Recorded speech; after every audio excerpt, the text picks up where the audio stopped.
En ma qualité de président de la Ligue des jeunes des FPU Force Patriotique Unie de l'honorable Jean-Charles Bokoto, j'ai été délégué aujourd'hui ici en sa qualité de grand notable et de chef coutumier de son courant, de le représenter dans ce grand deuil pour qu'il rende un grand hommage à son frère chérubin Okene. Nous présentons nos très sincères condoléances à sa famille biologique. Et ils doivent être fiers de leur papa, leur grand frère, leur grand-père. C'était un grand monsieur, un très très grand monsieur. Et aujourd'hui, nous sommes fiers, en tant que chrétiens que nous sommes, de la gloire doit être rendue à Dieu. Nous sommes très fiers de venir ici. Nous avons entendu les témoignages qu'il y a eu à son égard. C'était un très grand monsieur. Courage, Dieu est là. La famille, c'est un peu ma famille. Ben, sa femme, c'est ma soeur. Donc j'ai compati avec toute la famille. Et moi-même, parce que je suis aussi éprouvé par la mort dans ma chair et dans mon cœur. C'est très émouvant parce que c'est un oncle pour moi, c'est le grand frère de ma mère. Et c'est horrible. C'est comme ça d'avoir parlé avec quelqu'un il y a 2-3 jours et le matin, vous vous apprêtez à voyager. On vous appelle pour vous dire que, écoutez, essayez de voir les réseaux sociaux. C'est terrible, c'était quelqu'un, un républicain, un homme de paix, un homme de foi, un dévoué à Marie comme moi-même, et c'est impossible. Un dévoué à Marie, ça ne se suicide pas. C'est horrible, mais que voulez-vous? On ne peut pas parler parce que sinon, vous savez, vous avez entendu comme moi, la République perd un ancien ministre. Mais bon, écoutez, que Dieu ait son âme et que ceux qui ont fait ça, s'il y en a qui ont fait, on se retrouvera bien quelque part. Premièrement, je vais dire l'ancien ministre, les regrettés chez les Béokiens. C'était bon monsieur. Nous gardons son élève de lui. C'est un homme intellectuel. Donc, nous venons de perdre une grande personne dans la société. Voilà pourquoi nous sommes décidés de venir nous rendre un dernier hommage qui est si le gouvernement de la famille. Chez les Béokiens, c'est un héros. Il nous a quittés en plein combat de la résistance, parce que vous savez, c'est un opposant. Il nous a quittés pendant que la lutte que nous avions menée n'a pas pu voir cette démocratie, donc nous devons marcher ensemble avec lui. Ce que nous pouvons demander à la famille de rester serein, c'est qu'il n'est pas parti. Et puis nous avons tout messager. Et je fais foi à la justice divine. Comme disait un joueur de Léopard, la justice de Dieu, il y en a. Voilà, je tiens beaucoup, je compte beaucoup à cette justice-là. Parce que celle des hommes nous a déçus. Voilà, que son âme repose en paix. C'était un homme très religieux. Vous avez senti le cardinal le dire. La République a eu une perte. Le pays a perdu quelqu'un. Et nous pensons qu'il nous a légué quelque chose de bien, quelque chose de meilleur que nous gardons. Je pense que ce n'est pas un lieu de plaisir. Nous devons réfléchir. Nous devons penser à l'avenir et comment stabiliser. Il a commencé au syndicalisme. Il est passé par la politique et il a prouvé que c'était vraiment quelqu'un qui était au service de la nation. C'est un de rares personnes que nous devons penser à notre nation ici. Vraiment, c'est un grand que le pays a perdu. À sa famille biologique, Maman Michel, que je connais bien, les enfants, Mélissa et les autres, que le bon Dieu les garde. Il y a beaucoup de témoignages à faire pour mon grand frère, Chérubin Okene. Paix à son âme, c'est grand homme. Moi, je pleure parce que j'ai dû grandir avec lui ensemble. On a dû faire beaucoup de choses. Il m'a non seulement éduqué, il m'a aussi instruit. Son savoir-faire aussi. Et vous êtes au courant qu'il a failli me remettre encore à l'OGFM comme censeur à l'époque. J'ai dit que je ne pourrais pas travailler avec les choléristes actuels. je me suis mis dans un chantier aujourd'hui des résistances. Vous êtes en train de voir aujourd'hui comment la vie politique a changé sa configuration. Nous sommes en pleine dictature aujourd'hui. Vous venez de voir l'homélie du cardinal. Je ne peux rien dire, mais je souhaite que la terre de nos aïeux lui soit douce. Et encore une fois, je pleure mon grand frère. J'ai beaucoup de témoignages parce que vous êtes sans ignorer que c'est eux qui nous ont approchés comme communicateurs. Le mot communicateur, nous l'avons créé avec paix à son âme, Luzanga Chamandevou, Chéribin Okende, Atundu Liongo, Franklin Chamala et les autres. Donc, au fait, c'est vraiment une douleur intense pour mon grand frère. Nous, la République vient de perdre un grand homme. Il y avait beaucoup de choses qu'il pourrait transmettre à la jeunesse aujourd'hui. Malheureusement, vous avez vous-même suivi ce qu'on nous a dit. Et je crois que non, il y a un doute au sein de l'opinion. Et le peuple, la justice de Dieu va s'établir dans cette société.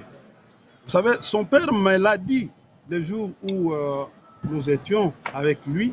Il m'a dit, le sang de mon enfant, India, le sang de votre grand frère va se venger. Ça ne voudrait pas dire que le deuil se termine. Parce que le deuil de Chéribin, il a lui-même fait, déjà de son vivant, en prenant position pour le bien, pour la justice. Alors que l'ensemble de la classe politique, d'ailleurs, nous célébrons tout à l'heure l'a dit, réunis par la démocratie. Dès cet instant, Chéribin Okende avait déjà commencé à faire ça. Le sens à donner à ces obsèques est une interpellation pour que chacun de nous arrive à faire le deuil en renonçant à la mort. Nous sommes en train de mourir tout le jour lorsque nous vivons dans les conditions d'aujourd'hui, où même le plus nanti ne sait se faire sortir, où même le plus nanti ne sait envoyer ses enfants à l'école dans un environnement de sécurité et de paix. Vous suivez ça et là. Et ceux qui sont de bourreaux sont mis à l'abri de poursuites, mais les victimes de leurs actes, de leurs opprobles, ce sont eux qu'on amène en cours. Et justement, l'officiant du jour a insisté beaucoup sur la justice. Ainsi, l'officiant nous rappelle que sur le 8 béatitudes, 2 reviennent sur l'intérêt de la justice. La justice qui amène à la paix.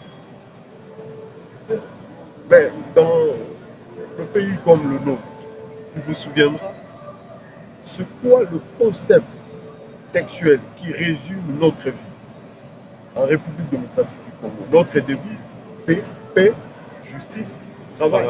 On dirait que le père de l'indépendance y avait déjà pensé. Mais qu'est-ce qui justifie que l'élite actuelle est incapable d'offrir à la République démocratique du Congo un environnement de justice? En fait, par là, maintenant, nous allons enterrer le reste de la dépouille d'Okende. Mais Okende continuera à vivre parmi nous, à nous de pleurer autrement, en restant debout pour combattre les actes d'injustice et tous ceux qui n'honorent pas notre nation.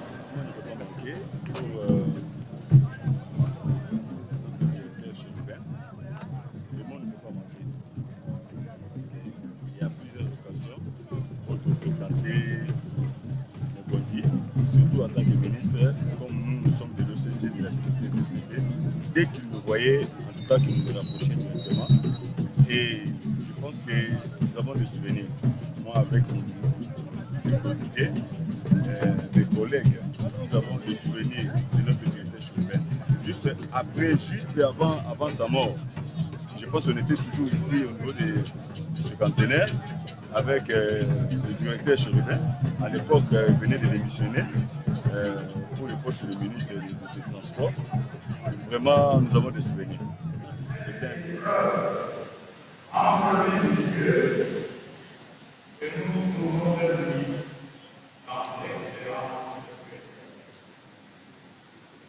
Ainsi, nous supplions le Seigneur à bénir son serviteur Chérubin dans sa félicité éternelle.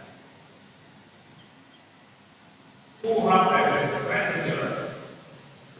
c'est le 13 juillet 2023 que le fort sans-dit de notre prophète frère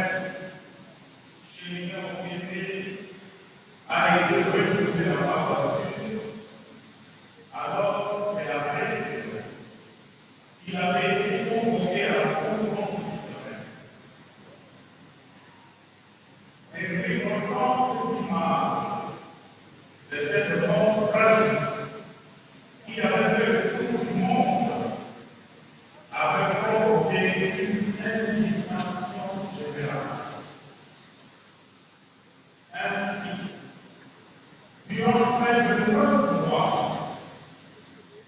la famille évoquée s'est vue imposer un ordre à son but par des questions œuvrées sans réponse. Aujourd'hui, enfin, malgré la persistance des ombres autour des circonstances de cette mort, la famille peut conduire son frère Chérubin à sa dernière demeure. L'Église catholique, qui est son Église, qui l'amour de sa sollicitude en ces temps difficiles, l'appellera aussi à surmonter cette épreuve et à poursuivre le projet d'une famille unie et heureuse auquel Chérubin s'était consacré. Chers frères et sœurs dans le Seigneur, la parole de Dieu que nous devons écouter raffermit notre foi dans la résurrection, son action en faveur de la justice au profit de ses frères et sœurs, des fruits de la grâce de Dieu. Comme le déclare l'Évêque aux Hébreux, Abraham une foi en Dieu et il lui fit accorder d'être Dieu. Romains 4, 3. Mais c'est Jésus qui